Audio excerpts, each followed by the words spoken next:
안녕하세요. 김성길 목사와 함께하는 예수님 이야기 제4단원의 시간 90회가 되겠습니다.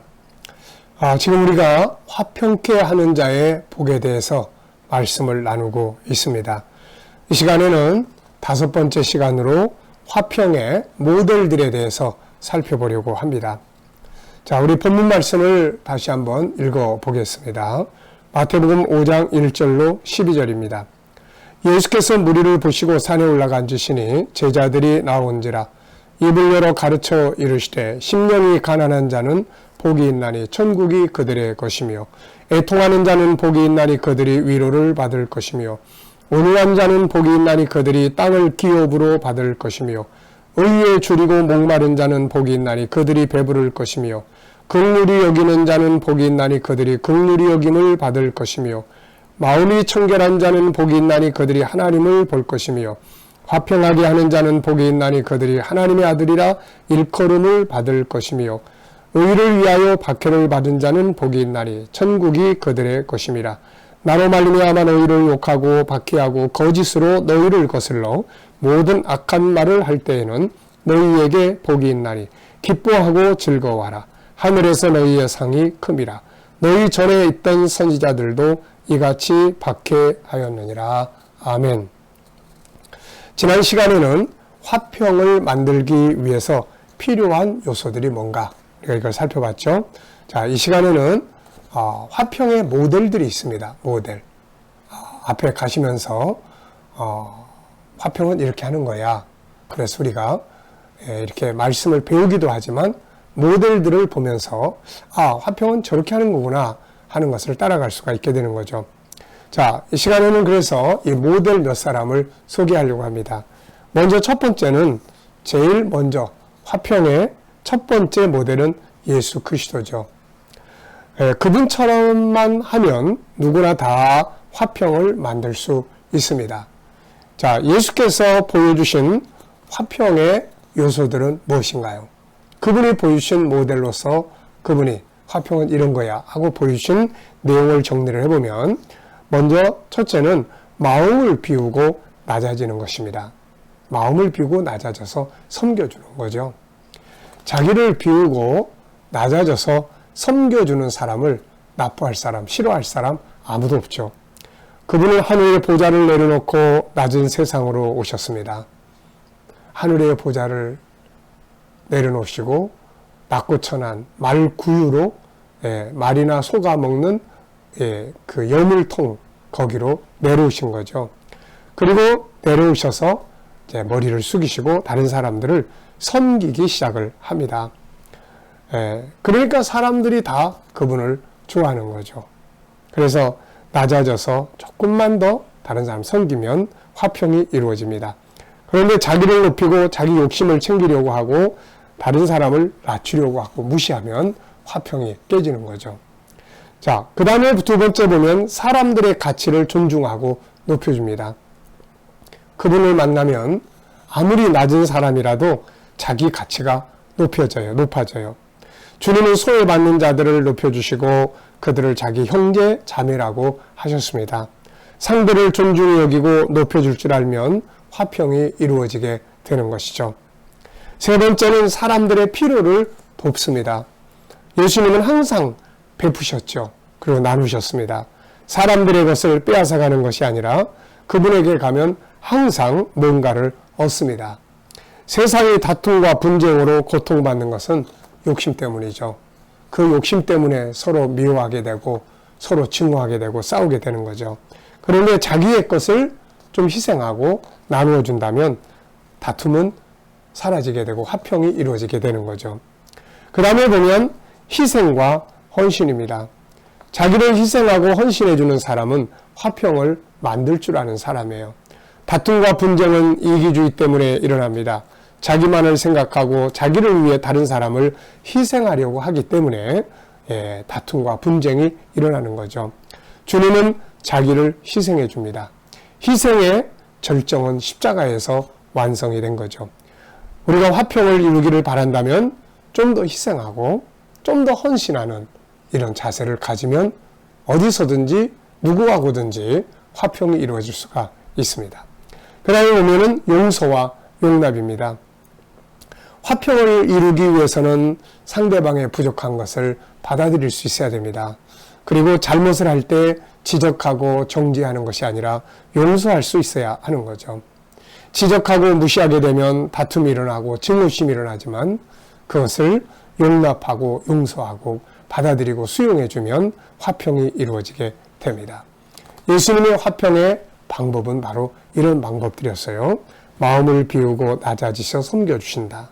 사람들의 가치를 존중하고 높여주신다. 사람들의 필요를 채워주신다. 희생과 헌신을 하신다. 용서와 용납. 우리도 이렇게 하면 화평을 이룰 수 있습니다. 예수님은 본인이 이 길을 걸어가시면서 우리들에게 이 길을 따라와 보라고 말씀을 하셨죠. 누구든지 화평을 이루고 싶어 하시는 분들이 계시면 이렇게 주님의 길을 따라가면 자연스럽게 화평이 이루어지게 됩니다. 그 다음에 이제 두 번째 소개할 사람은 이삭입니다. 이삭에 대한 기사는 창세기 26장 한 장송에 거의 다 들어있습니다. 그런데 여기에 나타난 이삭의 모습은 그야말로 화평을 만들 줄 아는 사람의 모습입니다. 주변 사람들에 의해서 살던 곳에서 계속 쫓겨났죠. 그가 하나님의 은혜로 사는 곳에서 잘 되고 또 발전하면 주변 사람들이 와서 보고 시기 질투해서 쫓아냅니다. 자, 여러분들 같으면 어떻게 할까요? 우리들 같으면은 나를 시기 질투해서 쫓아내려고 하는 사람이 있으면 어떻게 하게 될 것 같습니까? 아마 10중 8구는 대부분 다 싸우고 분쟁하고 너 죽고 나 죽고 이런 과정을 갖게 되지 않을까 싶어요. 그런데 이삭을 보면 싸우지를 않습니다. 나가라 그러면은 알았어요. 그리고 또 나갑니다. 또 옮겨가요. 그리고 그 자리에 가서 또 열심히 일합니다. 또 잘 돼요. 그럼 또 쫓아와가지고 여기도 우리 땅이니까 나가. 이렇게 하기를 여러 번씩 하게 되는 것이죠. 그럼에도 불구하고 이삭은 끝까지 그들과 다투지 않습니다. 양보하고 희생하고 또 부지런하고 성실하게. 그런데 나중에는 역전의 관계가 벌어지게 되죠. 주변 사람들이 이삭을 쫓아내는데 가는 데마다 이 사람이 잘 되니까 나중에는 겁을 먹기 시작을 합니다. 아, 저 사람한테는 하나님이 저들이 믿는 신이 함께 하는구나. 우리가 저 사람들 함부로 대했다가는 큰일 나겠다. 그래가지고 그 지역의 왕하고 신하들이 다 옵니다. 와가지고 미안하다고 하죠. 그리고 우리가 화해를 하자. 화평의 조약을 맺자. 그러면서 화평의 조약을 맺는데 그 이유가 뭐냐면은 하나님이 너희와 함께 계시는 걸 우리가 보았다. 이런 이야기를 합니다. 결국에는 이삭의 화평의 전략이 승리를 한 것이죠. 다툼과 분쟁이 이기는 것 같지만 알고 보면 나중에 보면 화평이 이기게 됩니다. 이삭이 보여줬던 화평의 요소들이 있죠. 우선 첫째는 하나님과 관계가 아주 친밀하게 이루어졌습니다.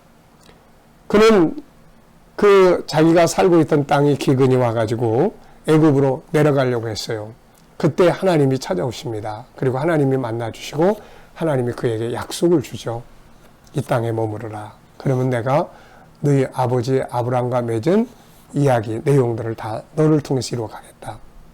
이삭은 이걸 믿었습니다. 그리고 나서 그 땅에 기근이 왔던 그 땅에 살게 되죠. 그리고 그 땅에서 그 해에 100배나 되는 놀라운 은혜를 누리게 됩니다. 그래서 하나님과 관계가 아주 좋았어요.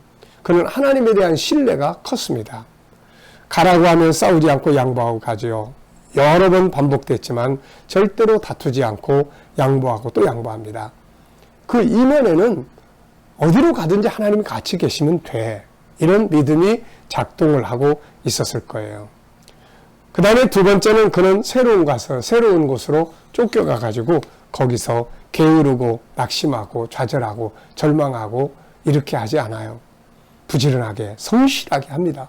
그러다 보니까 그가 하는 일들이 다 잘 된 거죠. 옆에 사람들이 그 장면을 다 지켜보지 않습니까? 네. 그리고 함께 살아야 할 사람으로 인정하고 찾아와서 화평의 조약을 맺은 것이죠. 이삭이 하나님과의 만남, 그리고 부지런하고 성실함, 그리고 양보, 그리고 절대로 다투지 않는 이 화평의 정신, 이것이 결국은 승리를 만들게 됐던 것이고 그 지역 사람들과 다 화평을 이루는 그런 요소가 된 것이죠. 자, 세 번째는 요셉을 소개하게 됩니다. 우리가 화평한 사람을 말할 때 빼놓을 수 없는 사람이 바로 요셉입니다. 그는 형제들의 시기와 질투를 받고 애굽으로 팔려가서 노예가 됐죠.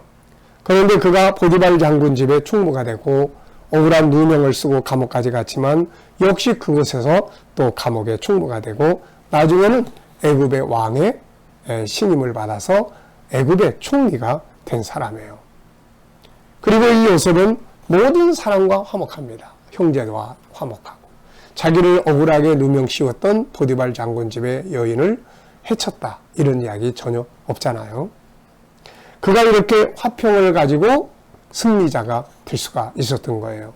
화평은 승리의 비결입니다. 우리가 뭔가를 세상을 행복하게 살고 승리하게 살고 싶으신 분들은 화평을 꼭 해보시기 바랍니다. 자, 요셉이 화평을 이룰 때 가지고 있었던 요소들은 뭡니까? 역시 하나님과 화목이 먼저 이루어졌어요. 그래서 그는 항상 하나님과 아주 친밀하게 지냈던 사람이죠. 그래서 창세기 39장에 보면은 여호와께서 함께 하셨다는 말이 아주 많이 나오는 걸 볼 수가 있습니다. 그리고 형제들이 자기를 팔았지만 그는 그것을 하나님의 뜻으로 받아들이죠. 형제들이 자기를 팔았기 때문에 그 형제들을 미워하는 게 아니라 하나님이 나를 이곳에 분명히 보내셨다. 하나님 뜻이 있다. 이렇게 믿고 산 거죠. 그러다 보니 그들을 향한 분노보다는 그들을 살려야 될 대상으로 보살피게 된 거죠. 결국 하나님과의 관계, 하나님의 뜻으로 알고 받아들이는 자세, 그들에 대한 긍휼, 성실과 부지런함으로 자기를 풍성하게 만드는 삶, 그들을 살려야 한다는 책임감과 사명감, 이런 것들이 자기를 팔아버린 사람들과 또 자기에게 억울한 누명을 뒤집어 씌웠던 사람들과 화목을 이룰 수가 있었던 겁니다. 여러분, 화평은 행복한 것이고 성공하게 만드는 비결입니다. 때로는 화가 나고 다투어야 할 일들이 생기지만 그러나 화평의 중요성을 알고 자기 감정을 다스리면서 앞서간 이들이 보여준 화평의 요소들을 실천해 볼 수 있기 바랍니다. 화평이란 단순하게 행복한 것만이 아니라 하는 일이 잘 되고 사람을 얻고 성공하게 만드는 비결이 되는 것이죠. 자, 오늘도 어디에 계시든 무엇을 하든 피스메이커, 좀 더 손해보고 좀 더 양보하고 부지런하고 성실하게 살면서 좀 더 희생하면서 아름답게 평화를 만드는 피스메이커가 다 돼보시기 바랍니다. 이 시간 말씀 여기서 마치겠습니다. 감사합니다.